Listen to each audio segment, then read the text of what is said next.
ಚಾಲುಕ್ಯ ಕುಟುಂಬದ ಹೊರಗೆ ಸೋಲಂಕಿಗಳು ಅಥವಾ ಚಾಲುಕ್ಯರು ಗುಜರರೊಂದಿಗೆ ಸಂಬಂಧ ಹೊಂದಿದ್ದರು, ಅವರಲ್ಲಿ ಚಾಪರು ಒಂದು ಶಾಖೆಯಾಗಿದ್ದರು, ಎಂಬ ಜಾಕ್ಸನ್ ಅವರ ಅಭಿಪ್ರಾಯವನ್ನು ಈ ಅಂಶವು ಬೆಂಬಲಿಸುತ್ತದೆ.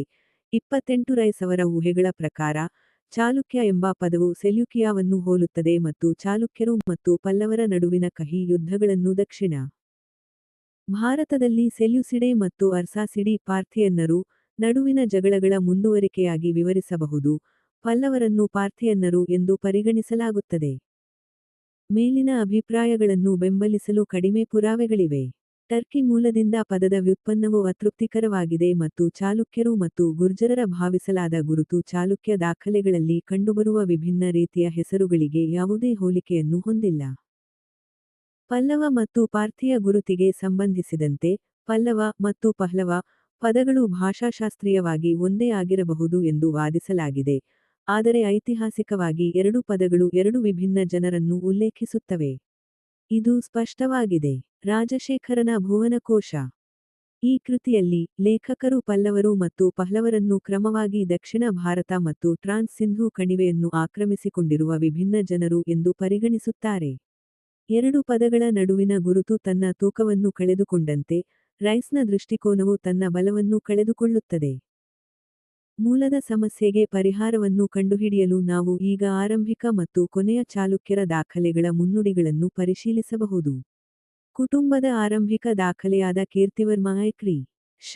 578 ರ ಬಾದಾಮಿ ಗುಹಾ ಶಾಸನವು, ಅವರು ಪವಿತ್ರ ಸ್ವಾಮಿಯ ನಂತರದ ಶಾಸನಗಳ ಕಾರ್ತಿಕೇಯ ಪಾದಗಳಲ್ಲಿ ಧ್ಯಾನ ಮಾಡುತ್ತಿದ್ದರು ಮತ್ತು ಅಗ್ನಿಷ್ಟೋಮ, ಅಗ್ನಿಚಯನ, ವಾಜಪೇಯ, ಪೌಂಡರೀಕ, ಬಹುಶುವರ್ಣ ಮತ್ತು ಅಶ್ವಮೇಧ ಯಾಗಗಳ ಪ್ರದರ್ಶನದ ನಂತರ ಅಂತಿಮ ಶುದ್ಧೀಕರಣದಲ್ಲಿ ತಮ್ಮ ತಲೆಗಳನ್ನು ಶುದ್ಧೀಕರಿಸಿಕೊಂಡಿದ್ದರು ಎಂದು ಹೇಳುತ್ತದೆ. ಪುಲಕೇಶಿ 2 ಕ್ರಿ. ಶ. 612 ರ ಹೈದರಾಬಾದ್ ಅನುದಾನವು ಹೇಳುತ್ತದೆ, ಅವರು ಮಾನವಗೋತ್ರದ ಹರಿತಿಪುತ್ರರಾದ ಚಾಲುಕ್ಯರ ಕುಟುಂಬವನ್ನು ಪ್ರಪಂಚದಾದ್ಯಂತ ಪ್ರಶಂಸಿಸಲಾಗುತ್ತದೆ. ಅವರು 7 ಲೋಕಗಳ ತಾಯಂದಿರಾದ 7 ತಾಯಂದಿರಿಂದ ಪೋಷಿಸಲಾಗಿದೆ.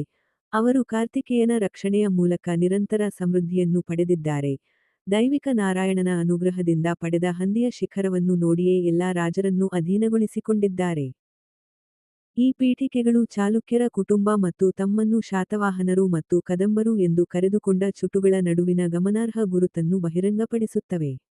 ಶಾತವಾಹನರು ಮತ್ತು ಕದಂಬರು ಚಾಲುಕ್ಯರಿಗಿಂತ ಮೊದಲು ಕರ್ನಾಟಕವನ್ನು ಆಳಿದ ಎರಡು ಪ್ರಸಿದ್ಧ ಬ್ರಾಹ್ಮಣ ರಾಜವಂಶಗಳಾಗಿದ್ದರು.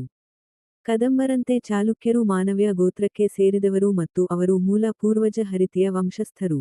ಮತ್ತೆ, ಕದಂಬರಂತೆ, ಚಾಲುಕ್ಯರು ಕಾರ್ತಿಕೇಯನ ಆರಾಧಕರಾಗಿದ್ದರು ಮತ್ತು ರಾಜ ಜನಾಂಗದ ಬ್ರಾಹ್ಮಣರಾಗಿದ್ದರು, ಅವರು ವೈದಿಕ ಯಾಗಗಳನ್ನು ಮಾಡಿದರು.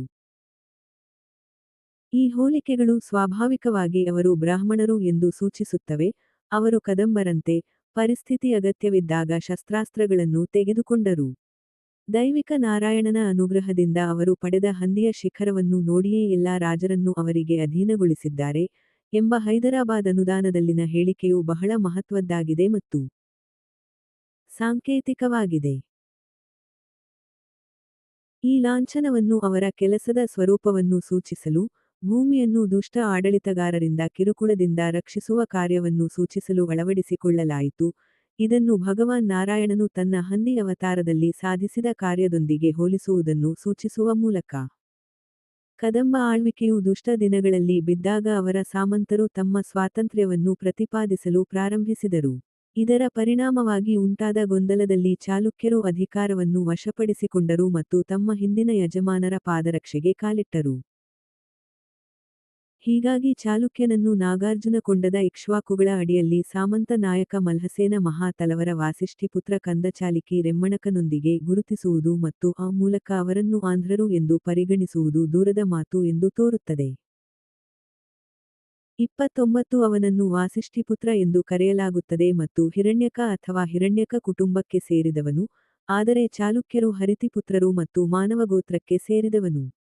ಅದೇ ರೀತಿ, ವಿಕ್ರಮಾದಿತ್ಯ ವೀರ ಕೌಥೇಮ್ ಅನುದಾನದಲ್ಲಿ ಆ ವಂಶದ 59 ರಾಜರು ಅಯೋಧ್ಯ ನಗರದಲ್ಲಿ ಆಳ್ವಿಕೆ ನಡೆಸಿ ನಿಧನರಾದರು ಮತ್ತು ಅದರ ನಂತರ 16 ಜನರು ದಕ್ಷಿಣಪಥ ಅಥವಾ ದಕ್ಷಿಣದ ಪ್ರದೇಶವನ್ನು ಆಳಿದರು ಎಂಬ ಹೇಳಿಕೆಯು ಅಷ್ಟೇ ಮನವರಿಕೆಯಾಗುವುದಿಲ್ಲ. ದಾಖಲೆಯು ಅಯೋಧ್ಯೆಯನ್ನು ಅವರ ಮೂಲ ಮನೆ ಎಂದು ಹೇಳುತ್ತದೆ. ಮೊದಲನೆಯದಾಗಿ, ದಾಖಲೆಯ ವಿಳಂಬವು ಅದರ ಖಾತೆಯನ್ನು ಅನುಮಾನಿಸುತ್ತದೆ. ಚಾಲುಕ್ಯ ರಾಜವಂಶದ ಅಡಿಪಾಯ ಮತ್ತು ಕೌಥೆ ಮನುದಾನದ ನಡುವೆ ಸುಮಾರು 5 ಶತಮಾನಗಳ ಅಂತರವಿದೆ. ಈ ಹೊತ್ತಿಗೆ ನಿಜವಾದ ಇತಿಹಾಸ ಮರೆತುಹೋಗಿ, ಅವರು ಹೊಸ ಆವಿಷ್ಕಾರಗಳಿಗೆ ಕೈಹಾಕಿದರು. ಇದು ಅಯೋಧ್ಯೆಯಲ್ಲಿ ಅವರ ಮೂಲ ಮನೆಯ ಸ್ಥಳವನ್ನು ಮತ್ತು ಸೌರ ಮತ್ತು ಚಂದ್ರ ಜನಾಂಗಗಳನ್ನು ತಮಗಾಗಿ ನಿಯೋಜಿಸಿಕೊಂಡದ್ದನ್ನು ವಿವರಿಸುತ್ತದೆ. ತ್ರಿಲೋಚನ ಪಲ್ಲವನೊಂದಿಗಿನ ಮುಖಾಮುಖಿಯಲ್ಲಿ ವಿಜಯಾದಿತ್ಯ ಕುಟುಂಬದ ರಾಜಕುಮಾರ ಮರಣದ ಕಥೆ.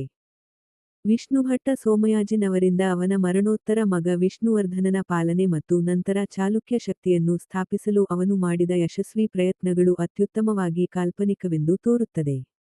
ಒಂದು ರಾಜವಂಶದ ಸ್ಥಾಪಕನು ಕಷ್ಟದಲ್ಲಿ ತಾಯಿಯಿಲ್ಲದೆ ಜನಿಸಿದ ಕಥೆ ಮತ್ತು ನಂತರ